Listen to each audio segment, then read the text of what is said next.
Bismillahirrahmanirrahim. Assalamualaikum warahmatullahi wabarakatuh. Saya Juliana Syafitri dari kelas Tadris Biologi 2 semester 4. Nah, di sini saya akan menjelaskan tentang nutrisi dan pencernaan makanan pada hewan.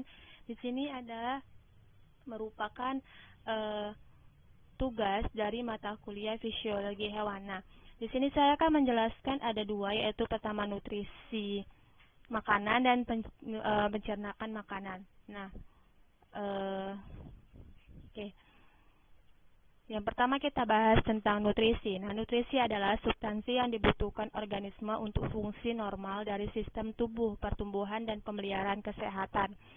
Sedangkan makanan yaitu bahan yang biasanya berasal dari tumbuhan dan hewan dimakan oleh makhluk hidup untuk memberi tenaga atau nutrisi.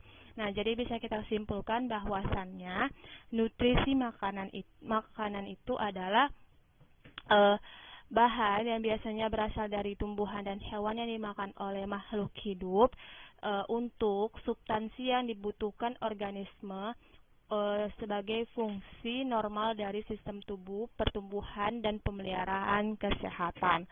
Nah, kemudian kita membahas tentang macam-macam nutrisi. Macam-macam nutrisi itu ada 6, yaitu karbohidrat, protein, lemak, vitamin, mineral, dan air.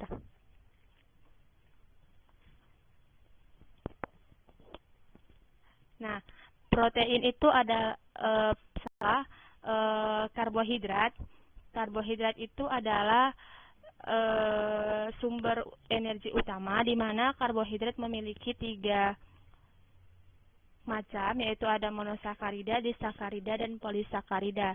Di mana monosakarida adalah yang berbentuk satu sakarida, contohnya itu glukosa.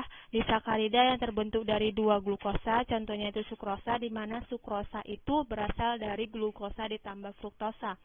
Kemudian ada polisakarida, di mana polisakarida ini berasal dari berbagai glukosa yang banyak. Poli kan berarti artinya banyak, contohnya itu glikogen. Kemudian ada protein. Protein ini berfungsi sebagai pertumbuhan, pemeliharaan, dan perbaikan jaringan tubuh. Nah, protein ini asupannya 10-15% di dalam tubuh makhluk hidup.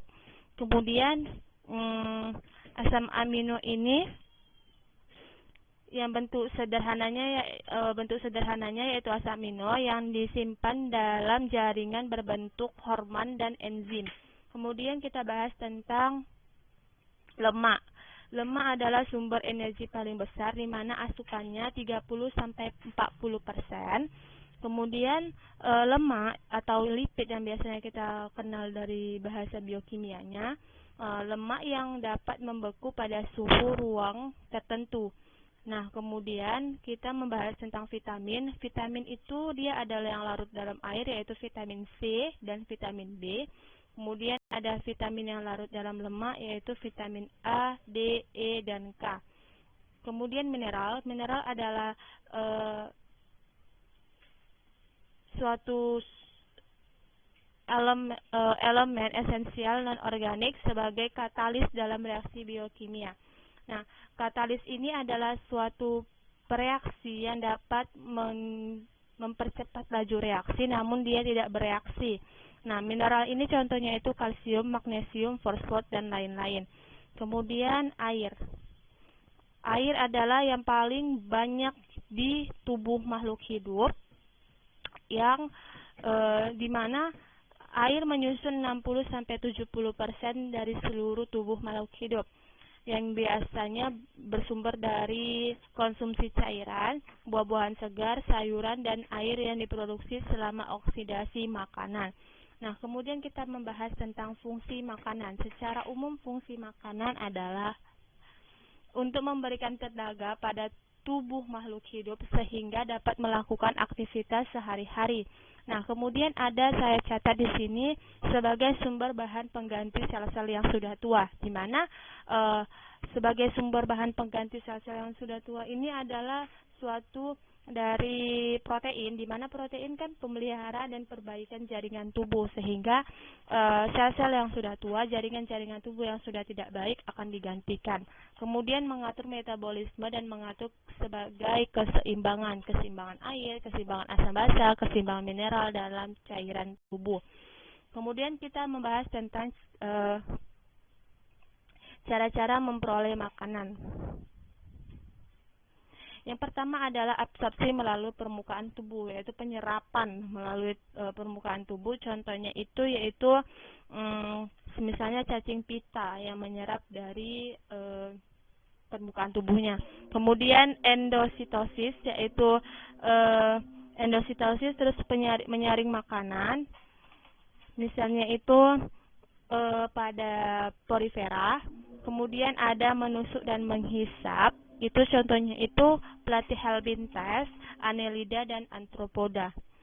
Nah, kemudian di sini saya juga mencatat tentang kelenjar pencernaan yang ada, yang berfungsi sebagai penyedia enzim pencernaan, yaitu adalah kelenjar ludah, mukosa lambung, hati menghasilkan cairan empedu, kelenjar pankreas menghasilkan getah pankreas, kelenjar dinding usus.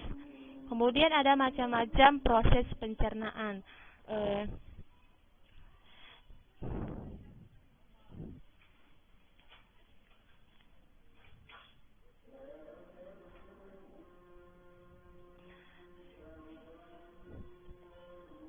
Nah, di sini ada macam-macam proses pencernaan, yaitu yang pertama, bagian memasukkan dan menerima makanan terjadi pada mulut, terus penyaringan dan penyiapan makanan yang terjadi pada oesophagus dan hewan vertebrata yang berperan menggerakkan lobus atau gumpalan makanan dan tembolok pada hewan tertentu.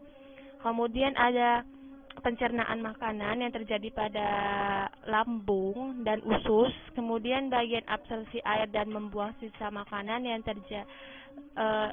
mengabsorpsi air dan membuang sisa makanan. Kemudian ada proses pencernaan yang pertama dari mulut, esofagus, lambung, usus halus, usus besar, kemudian rektum, dan akhirnya dibuang melalui anus.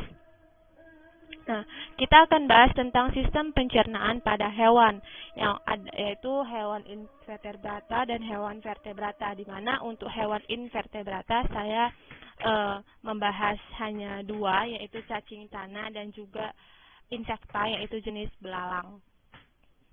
Nah, pertama yaitu sistem pencernaan pada cacing, di mana sistem pencernaan pada cacing itu sudah sempurna. Cacing memiliki organ pencernaan mulai dari mulut, kerongkongan, lambung, usus, dan anus. Kemudian proses pencernaannya dibantu oleh enzim-enzim. Kemudian cacing tanah memakan berupa daun-daunan serta sampah organik yang sudah lapuk. Kemudian cacing tanah ini mencerna senyawa organik yang kompleks menjadi sederhana yang dapat diserap oleh tubuhnya. Dan sisa pencernaan makanan dilakukan melalui usus. Kemudian ini ada gambar struktur dari cacing tanah, ada mulut, ada tenggorokan, usus, dan di ujungnya ada anus. Kemudian pencernaan pada insekta, ini ada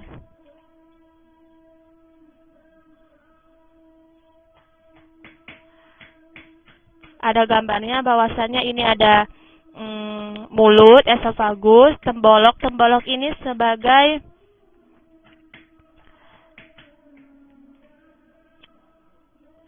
pendorong makanan, penyaluran dan penyimpanan makanan. Tembolok ini misalnya itu kalau di chordata itu yaitu esofagus, itu menggerakkan lubus. Nah, kalau di insekta itu namanya tembol. Oke, sekarang kita kembali pada pencernaan pada Pisces.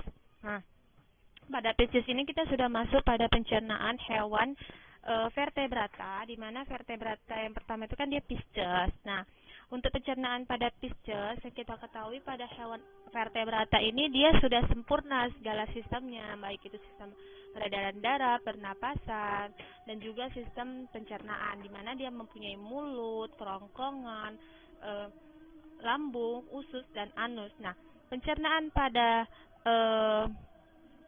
Pisces ini, saluran pencernaan pada ikan dimulai dari rongga mulut yang menghasilkan kelenjar ludah berupa enzim. Kemudian pada rongga mulut makanan masuk ke esofagus melalui faring.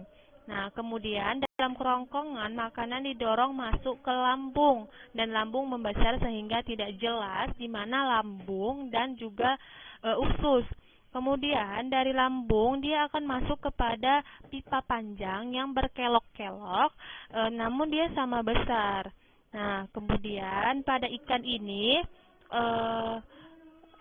kemudian dari pipa itu akan pada pipa yang berkelok-kelok itu setelah masuk dari lambung, kemudian dia akan pipa yang berkelok-kelok itu kan dia seperti usus,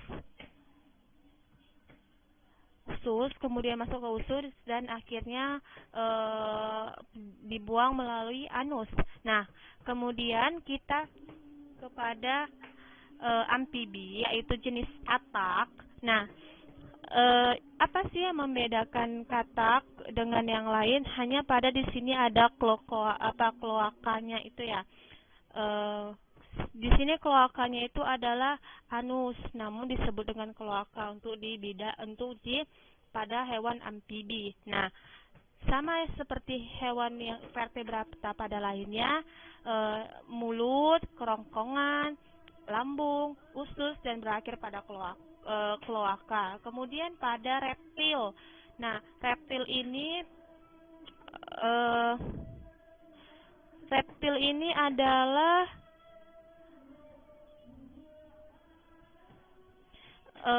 hewan yang berdarah dingin atau ekstrem yang pada proses metabolismenya dia dibantu oleh sinar matahari. Nah, sistem pencernaan pada reptil itu dari rongga mulut, kemudian esofagus, kemudian lambung, dan kemudian ke intestinum. Nah, dia terdiri dari usus halus dan usus besar dan kemudian berakhir di anus atau kloaka pada reptil. Kemudian pada aves. Nah, pada aves adalah jenis burung di mana sistem pencernaannya itu memiliki perut tunggal atau monogastrik yang berkapasitas kecil.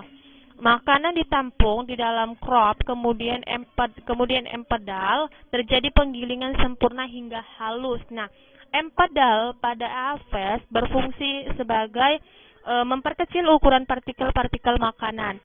Jadi dari mulut, kemudian ke esofagus, kemudian ke tembolok. Nah, apa sih itu tembolok? Tembolok itu adalah